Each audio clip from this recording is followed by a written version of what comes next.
weather is ramping up again, everyone. We have 2 storms coming through. Nothing like what we just had by far, but the first one is still coming through Tuesday into Wednesday, bringing chances for hail, damaging winds, and even a small tornado threat.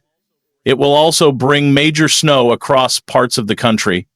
Then we have another storm coming across the deep south from Saturday into Sunday. In this video, I'm going to show you the latest information so you know what the weather is about to do, because it's about to ramp up again and bring some significant impacts, including moderate impacts from new severe weather. Snowstorm and severe weather outlook.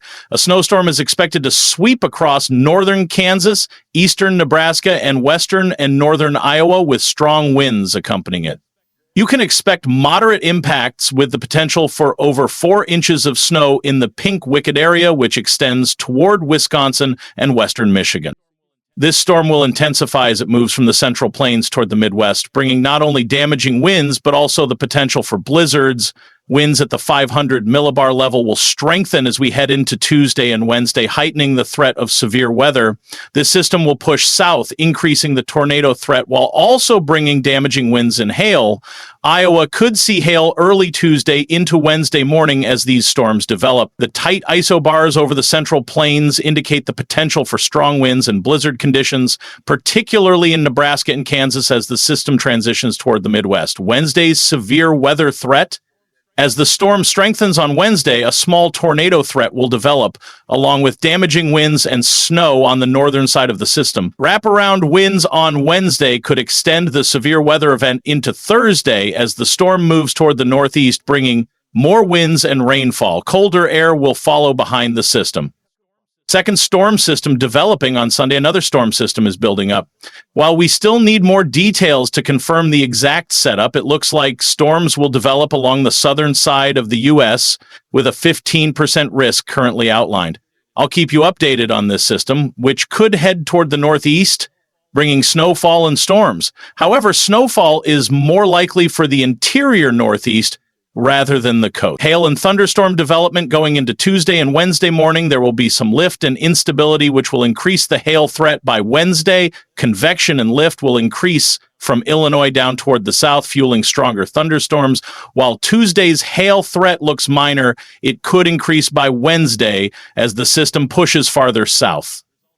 There's also potential for discrete supercells to develop in the southwest, which could extend the severe weather threat as the system moves through the Midwest and Great Lakes. Severe weather risk and impacted areas for Tuesday. There is currently a 5% chance for hail. Here are the cities and states at risk so far. The National Weather Service reports that isolated marginally severe hail will be possible late Tuesday into early Wednesday from eastern Nebraska across much of Iowa. As we go into Wednesday, the 5% risk for severe weather expands. A marginal severe threat will be possible on Wednesday from parts of the upper Midwest into the lower Ohio Valley, Tennessee Valley, and northern Gulf Coast states. The environment will support the potential for hail and isolated severe gusts.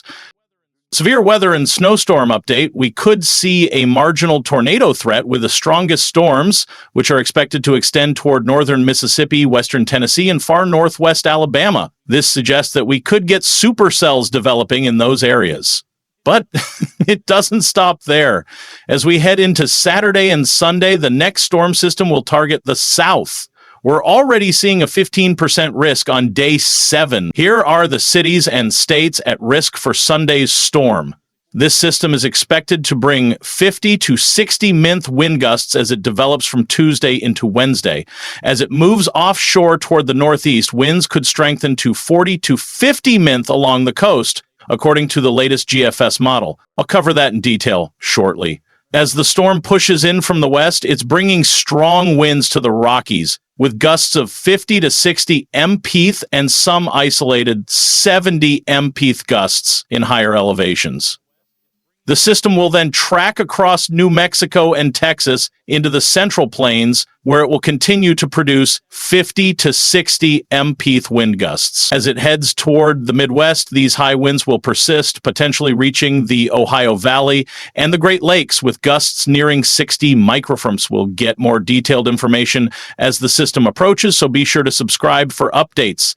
Heavy snowfall and blizzard threat. Significant snowfall is also expected for the west, especially across the Sierra Nevada, the Cascades, and the Rockies, with feet of snow likely in some areas. The storm will bring heavy snow across the Central Plains into the Midwest, where blizzard conditions could develop.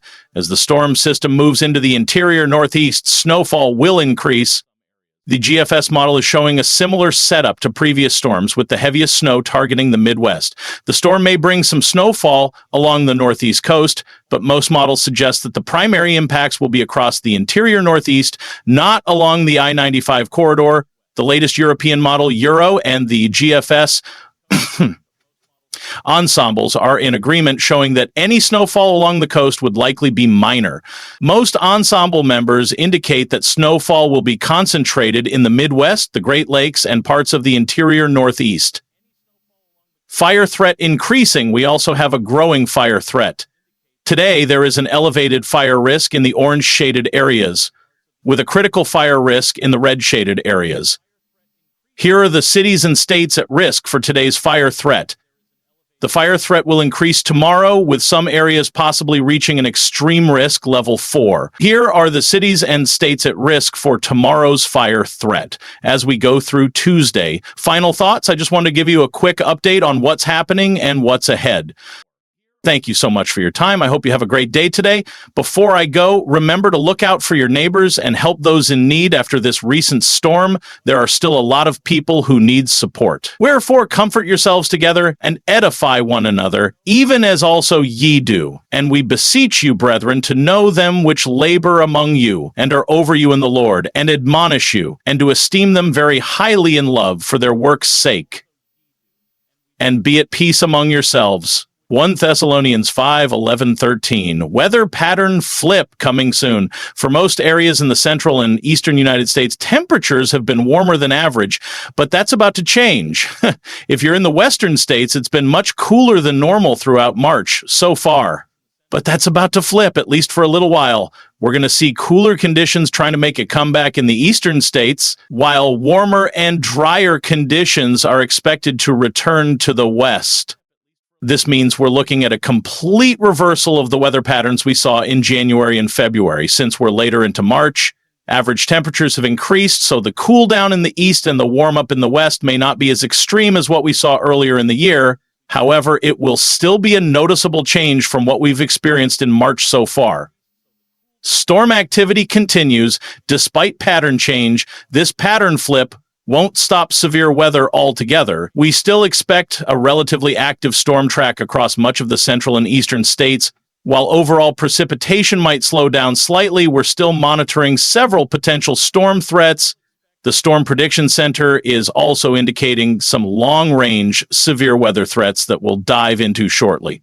So, despite this shift in the overall pattern, it's shaping up to be a pretty action-packed period ahead.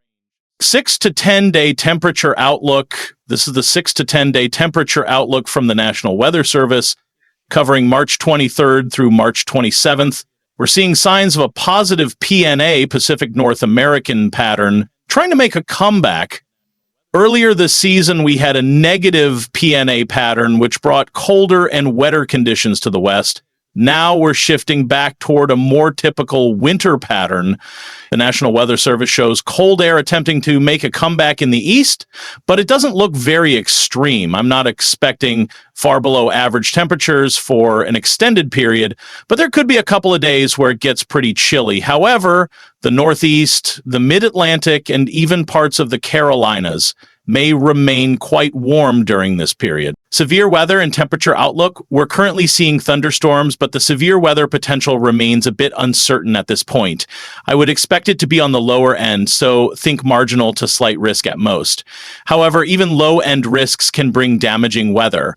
For example, in Northeast North Carolina, they recently had a slight risk of severe weather, which is a level 2 out of 5, and that produced a tornado. A confirmed EF1 tornado, or possibly an EF0, touched down just southwest of Elizabeth City, North Carolina, damaging a trailer park and nearby structures. This is a reminder that even low-end severe weather threats can have significant impacts, which is why I always tell you to pay attention to any forecast updates. We may not see a slight risk this time, but there's potential for at least general thunderstorms or a marginal to slight risk in some areas on Thursday. Northwest outlook for Thursday, March 20th. Turning to the northwest on Thursday, March 20th, we have snowfall returning to the Cascades and Rockies.